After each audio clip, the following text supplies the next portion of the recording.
we'll call the meeting to order, and the first item is pledge. I pledge allegiance to the flag of the United States of America, and to the republic for which it stands, one nation, under God, indivisible, with liberty and justice for all. So who's going through there? Okay. Item number 2 on the agenda is approval of the minutes of the previous meeting. Are there any amendments to the minutes? Hearing none, is there a motion to approve? Commissioner Ambrose, is there a second? Commissioner Lebo, all those in favor say aye. Aye. Opposed, abstentions, okay, carries unanimously. Item number 3 is the officer of the quarter, and we will hand that off to Captain Broderick. Captain Broderick. That one, this one? Oh, he's up on a couple first.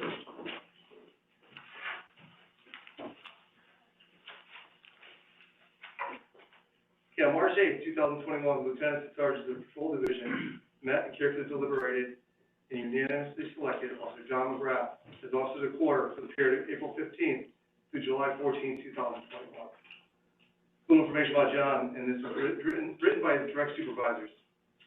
Officer John McGrath, an 11-year member of the Fairfield Police Department, demonstrated a persistent demeanor matched by confident ability to coach and mentor new officers in the capacity of field training officer, along with a strong work ethic, initiative, investigative approach, judgment, reliability, and professionalism. Officer McGrath sets an example for others to follow, has earned the confidence and trust of all the supervisors. Some of Officer McGrath's most recent cases include the self-initiated arrest of an operator of a stolen motor vehicle, warrant arrest, and involved investigation resulting in arrest warrants being submitted. His hard work and dedication reflect a great credit on himself, our profession, and the Fairfield Police Department. Congratulations, Officer McGrath. Well deserved. Thank you.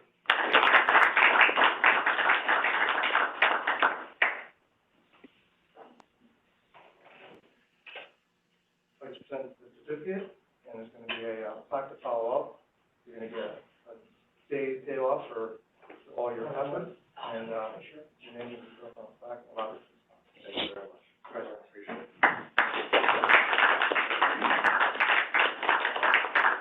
He's here with his wife, Sarah, tonight. Oh, there you go. There you go, Sarah.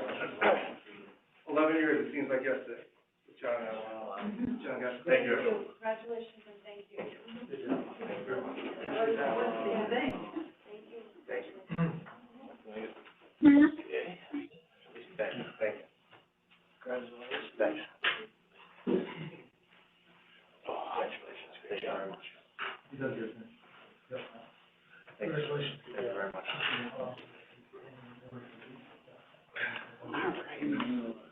All right, the next item on the agenda, item number 4, is the vote on the completion of probation for Officer Joseph Harry, Officer Douglas Katz, and Officer Bosha, am I pronouncing that right? Diaz. Yes. Is there anything that you'd like to say on that? Sure, just for the record, all 3 officers have completed their respective probationary periods and have received positive reviews from their supervisors, and they have been recommended to be released from probationary status and put on as full-time officers. So I recommend that all 3 of those officers, Officer Diaz, Officer Harry, and Officer Katz, be recommended for coming off probationary period. Okay, is there a motion? So moved. Or Go ahead. did you? No, you said so moved. Okay. Yep. Commissioner I'll second it. Stone, second, Commissioner Lebo. Oh, wait. Any comments, Commissioner Ambrose? Yes, during their probationary period, what fields are they involved in? Are they involved in patrol work? Are they involved in traffic? What do they do during that probationary period? Most officers are involved specifically with patrol work. We have had officers who have immediately excelled in patrol work, or maybe perhaps came from another department where it became very apparent that they knew how to do the job, and some have been selected for special units such as the dive team or the SWAT team because of their advanced knowledge already in the field. Those officers still have to complete a certain amount of, probationary time, which is 18 months from the time of hire. So, to answer your question, they sometimes, if they excel, get some other areas of expertise, during their probationary period, but for the most part, they consistently stay in control. Thank you very much. Is there anything further? Hearing none, there's a motion by Commissioner Stone to have them, Harry Officer Katz and Officer Tias successfully complete their probation as of today, seconded by Commissioner Lebo. All those in favor say aye. Aye. Opposed, abstentions? Okay, carries unanimously. Item number 5 is the traffic surveys, and Commissioner Pine is going to read those. Okay, survey number 1, location, Fairfield Beach Road, Burr Court condos. Nature of request, parking is only permitted on Fairfield Beach Road in front of the Burr Court residences at number 672, number 674, number 678, number 680, and number 682 Fairfield Beach Road. Request to remove the remaining legal parking spaces in front of Burr Court residences at number 672, 674, 678, 680, and 682 Fairfield Beach Road in order to resolve safety and quality of life issues, by whom Margie Capel, recommendation approved to remove the remaining legal parking spaces in front of Burr Court residences. Install no parking tollway zone sign. Okay, is there any comments from the commission on this? I had a couple questions. Commissioner Kiley? Thank you, sir. Now, after driving down, I'm sorry, to take this off so you can hear me. After driving down there, I see those are those 3 spots before you get to that next driveway.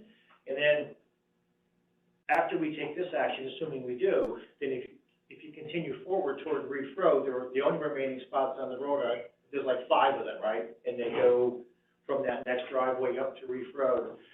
So I guess my question is twofold. I just want to understand, what is the safety issue that's referenced in here a couple times? Is it sidewalk safety or bicycle safety?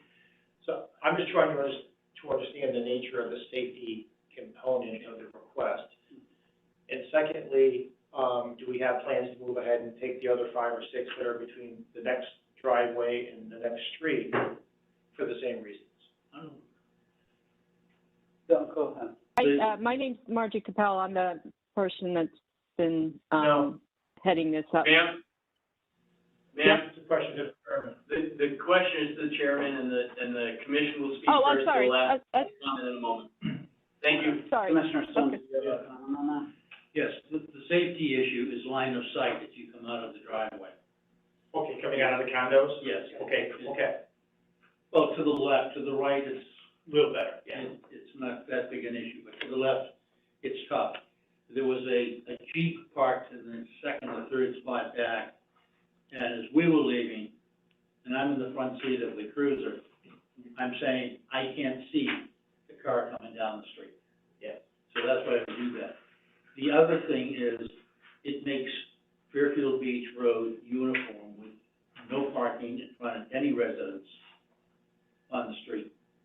Right. I'm not aware of any other parking spots between the driveway and the corner.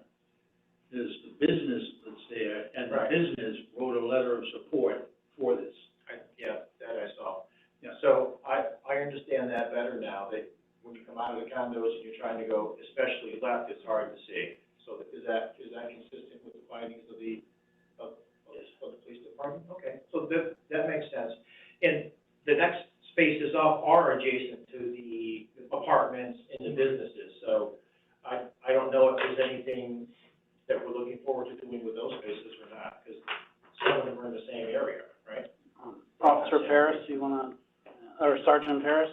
Sure, so those spaces are specifically, what we call kind of designated to the business and the liquor store, the deli that's there. And we didn't have any line of sight issues with those spaces at all. But we did see a significant line of sight issue with those spaces to the left. So I don't have any issue with those spaces on the right. These spaces on the left would make the complete roadway uniform with how it's been throughout the whole way. Cool. Thanks. Commissioner Ambrose? Thank you. Do you Oh, have? no, I was on the study with Jack, and I concur in his viewpoint that there was a line of sight issue. If pulling out of the condo area to the left-hand side, there was a line of sight issue. And those remaining parking spaces between the driveway and, the Reef Road are allocated for the business use for the liquor store and the entities down. Cool. Yeah, and I would just say, I agree, because I had a friend that lived in there, and, I used to go in and out of there often. So, is there any other comments from the commission? Hearing none, we'll go to comments from the public. It's, Mrs. Hi, Capel. yeah, this is, Margie Capel. I'm the person that's been working with the commission and heading up the petition for Burr Court. And I don't really have anything more to add, other than, a thank you to the survey team for allowing me to participate in the survey, and have an exchange of what goes on a day-to-day basis with those parking spots and the safety issues that we encounter as a result of it. So, thank you very much. Ms. Capel, can I just ask for your address for the record? Sure, 676 Fairfield Beach Road. Thank you.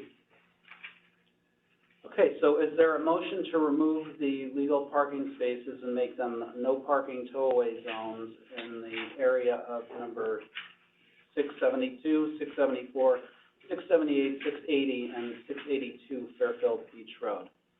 I'll make a motion. There should be Motion by- 676. That's me as well. I didn't hear that. Uh-oh. It's six, Okay, it's six, just to be sure, it's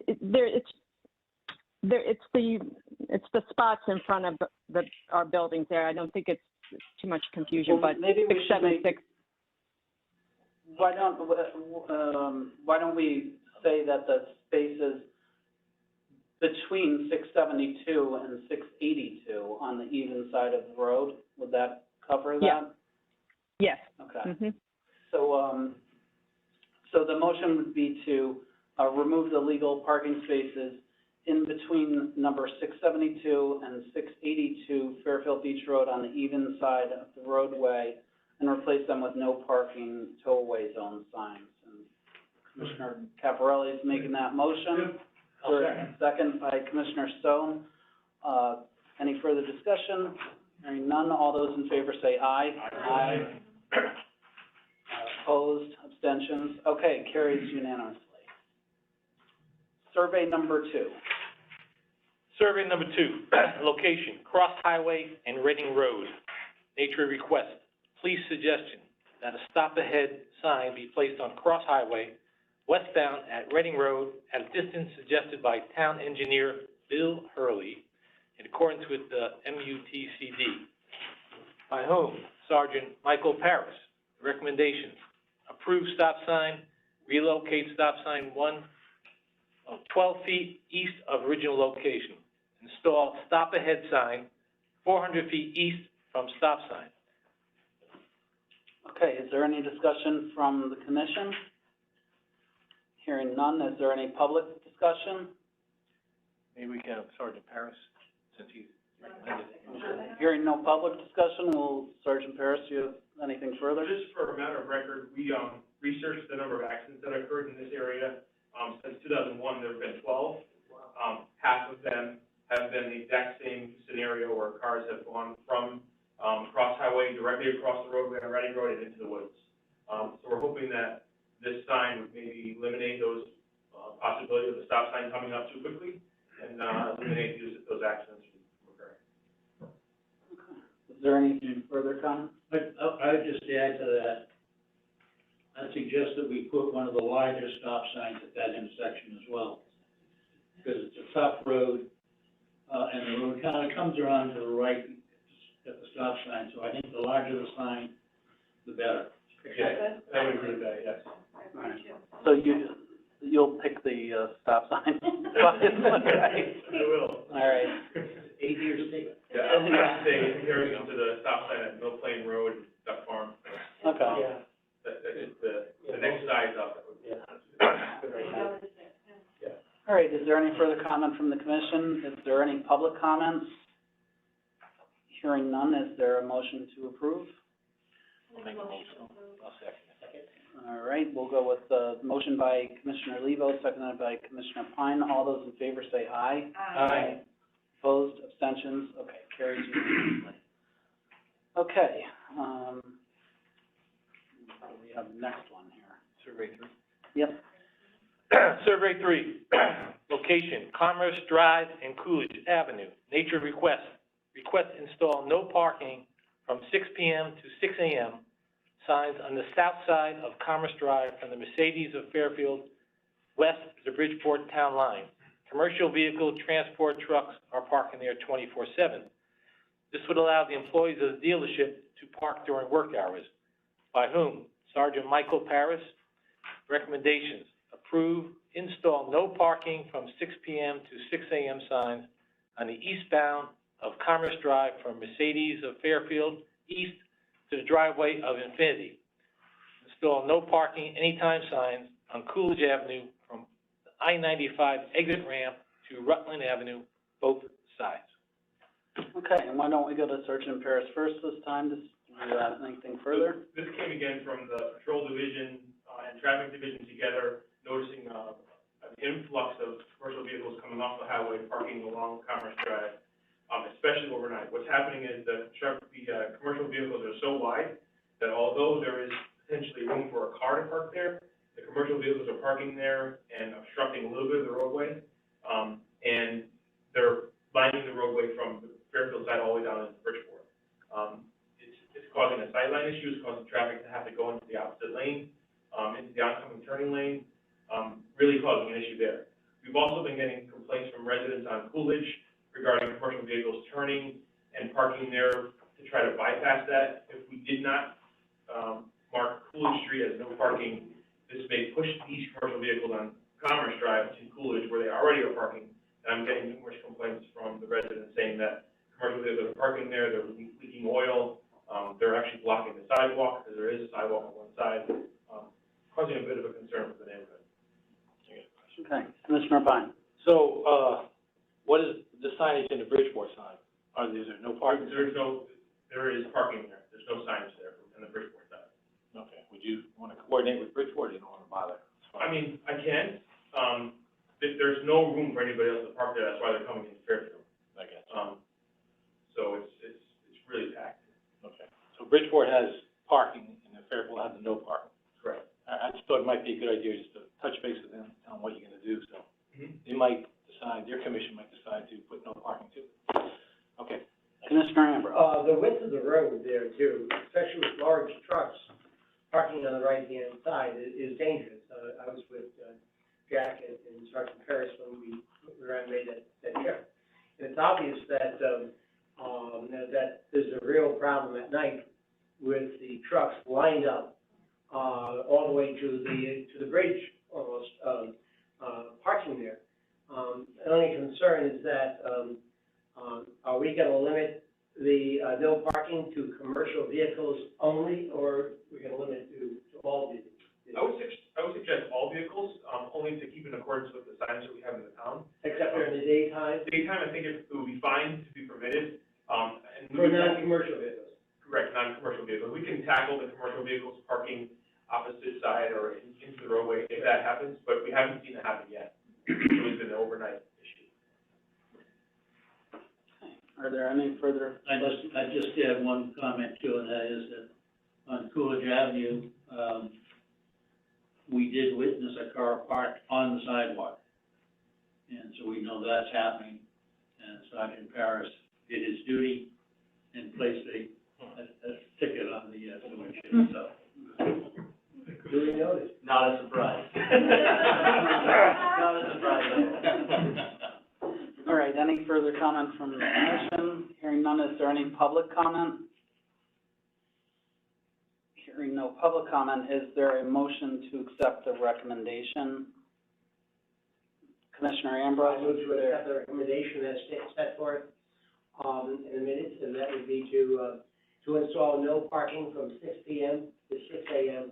signs on the south side of Commerce Drive from Mercedes of Fairfield west to the Bridgeport town line.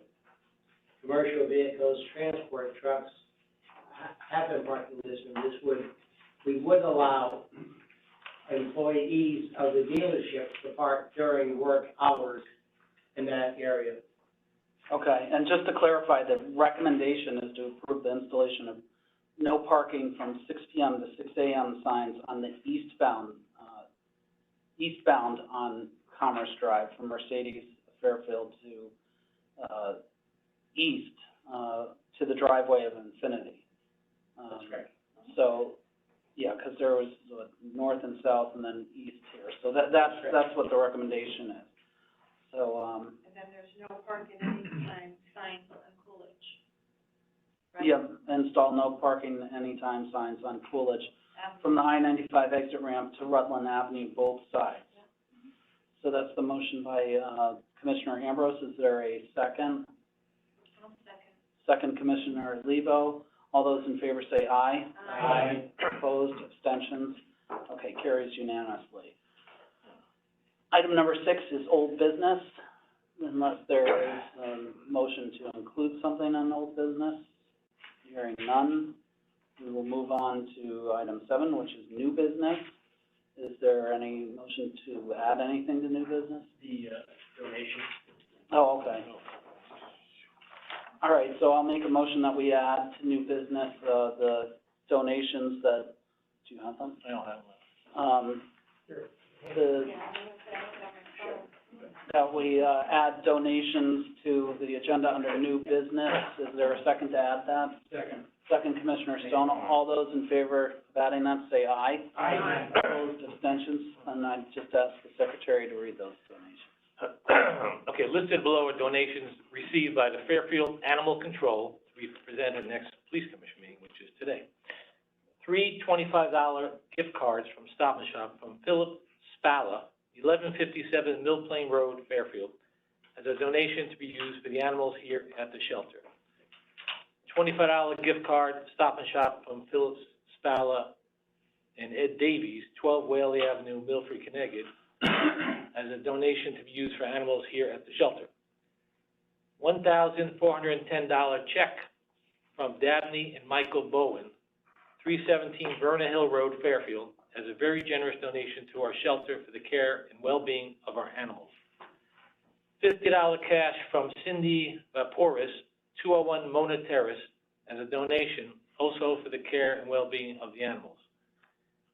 $50 cash from Stephen Kosacci, 227 Bates Rock Road, Southbury, Connecticut, as a donation for the health and care of animals in our custody. $15 cash, $5 each from Oliver Radcliffe, Bennett Trembicki, and Giselle Caron, as a donation to the shelter after having redeemed their dogs. Thank you notes will be mailed out. Okay, is there a motion to accept that as read by Commissioner Fine? I have a question.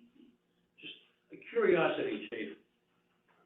Why $25 gift certificates? Why not just donate $75?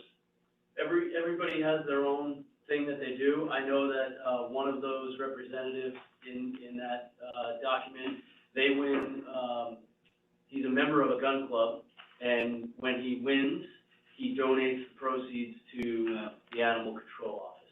So it's just his way of giving back. He doesn't necessarily want or need the winnings, so he donates them to the animal control office. One example of, everyone has their own reason. Quirks. Yeah. All right, so is there a motion to accept the donations as read by the I move to accept. Commissioner Ambrose, second by Commissioner Pine? All those in favor say aye. Aye. Aye, opposed, abstentions? Okay, the donations are accepted. Item number 8 is the monthly report, which we've all received. Chief, do you want to, or anybody want to say? Oh, Ron wants to say something. Commissioner Pine. I was going over the monthly report, and I was surprised. The March stats look good. As the warm weather approaches and more people out and about, people send a message, so compliments to the traffic safety unit. And I just noticed some overall highlights. We had 560 warnings, 270 infractions, 38 misdemeanors, 876 total contacts versus last March was 159, which of course COVID had a major effect. And the parking tickets more than doubled, so I just want to do a shout out, great job to the officers. Thank you. And then just a quick question to, Sergeant Paris in regards to, the RTM, was inquiring about motor vehicle enforcement at the beach. So maybe if you could just address, Sure. quickly what you're doing down there, so it's on the record. Sure. When the warmer months are approaching, we have recognized that the beach area does get a different type of clientele and additional vehicles brought to the beach area. Our traffic unit, is directed to, combat those vehicles and maybe some violations by bringing our entire unit down to the beach area. And that's what we've been doing. Over the past several weeks, I've directed the traffic unit to focus specifically on beach area violations, with specifics to South Benson Road, Roland Road, Fairfield Beach Road, Valley Boulevard, all the roads that are coming from the Post Road area, Old Post area down to the beach. And we've been doing so, with some success in some areas and, some areas where we don't find any violations, but we still have a strong presence of our traffic unit specifically in the beach area. Additionally, our patrol division has had a strong presence in the beach area, trying to combat any type of violation, but also with traffic enforcement on the radar also. So it's been a combined effort between traffic and patrol division, specifically the beach area, and that's throughout the whole time. Okay, and that's just, so everybody here knows, because I just heard today, you know, there are a couple people down in that area that, obviously want more enforcement. The police can't be everywhere all the time, but, you know, some of the comments made were that there's no enforcement, which is not the case, so I wanted to make sure that was clear. The biggest offenders are the residents. It's not the kids. I mean, it's the people who live on the street. Well, I guess we can get some statistics about that. Funny you say that. Absolutely. Commissioner, today we had a traffic enforcement officer focused on stop sign violations on South Benson at Riverside. And we pulled over a person who says, "I'm the one who's calling you." He got a little coupon from us today. Good.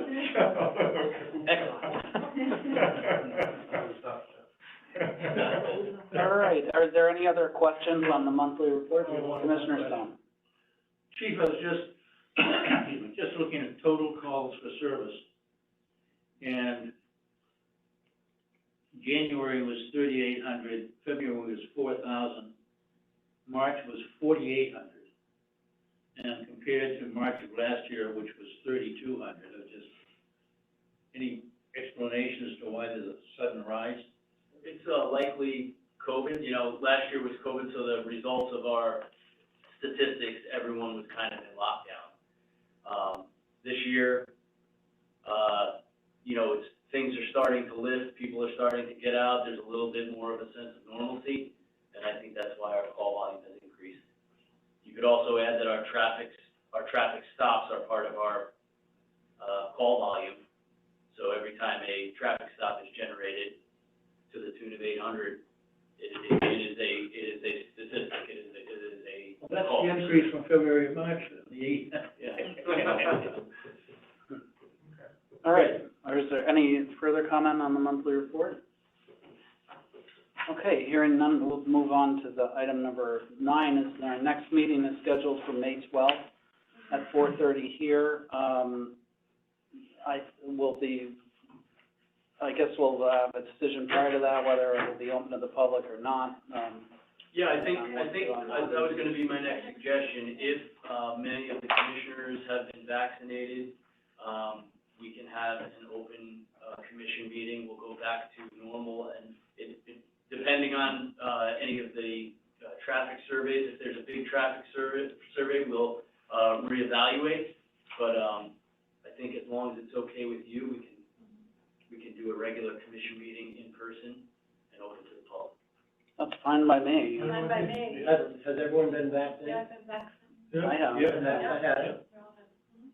All right, and then the only other, thing is obviously, Commissioner Pine sent something out. If we have a special meeting, we'll give you some notice of that. He sent one out with a potential date, but we'll, so just hold that date. Do we have an exact date, Jeannie, in Yeah, it's, April 21st Yeah. at 4:30. That's what I thought, So just hold that date, that's for personnel matters, so we'll, see if that comes together or not. But if you could just hold it, that would be Can good. I ask a question on that? I think we, it's a personnel issue, so maybe if you wanna email the question to the chief. Oh, yeah, You'll- no, that's fine. I'm traveling next week, so I was Oh, okay. gonna ask if there's, I can't get out if it's pre-planned. Okay, So what I don't know is if I can maybe access. zoom it in, yeah, We can make necessary accommodations. Okay, thank you. okay. Thanks. If I could also add, Commissioner Pine had asked for, possibly the opportunity to have an email address for, town purposes, so that the commission can communicate amongst themselves and protect their private email from being, subject to freedom of information. And, Captain Bucciarati has sent out an email to, the IT Director, Dave Kelly, and we will likely, by next week, we'll probably have something together for you. Good. That's a great idea. That's a great idea, thank you. Okay, and the only other thing, that I just wanted to add was, my conversation with the RTM was, they wanted to meet with us about enforcement, and I've referred them to Sergeant Paris, because we don't direct, he directs the enforcement, and it's better to do that than have a meeting with us to say, at the end. Enforcement. Sergeant Paris. Traffic issues? About, targeted enforcement in certain areas, which isn't, which is what, Sergeant Paris is in charge of doing, so, I prefer, obviously, they can come to the commission if they have a specific, thing. There was also, issues with eliminating parking spots on Uncle Road, so I, told them if they wanna propose that, they'd have to fill out the form, the petition, and, go through those channels. So those were the couple of, and turning Reef Road into a one-way street, which I said you could go the same road. And I said, I didn't know if that, because it's an emergency evacuation route, if that's even possible to consider, but. Reef Road. Reef Road, because there's parking on both sides. They were thinking about making it one way so that it's easier, but I told, and said, to go through the proper channels with petitions, and so if anybody hears from the RTM members, that's where I sort of left it at this point. I have one more thing, Sure. and not for now, but could we get an update at some point on the candidate pipeline? I know there's a number of candidates out there, recent hires, training, folks in training, and just kind of an update to that at some point. I can. Thanks. I'll send that out in an email. Beautiful. All right, anything further from the commissioners? Anything further from command staff? All right, is there a motion to adjourn? Commissioner Ambrose, second Commissioner Lebo, all those in favor say aye. Aye. Opposed, abstentions? Okay, we're adjourned.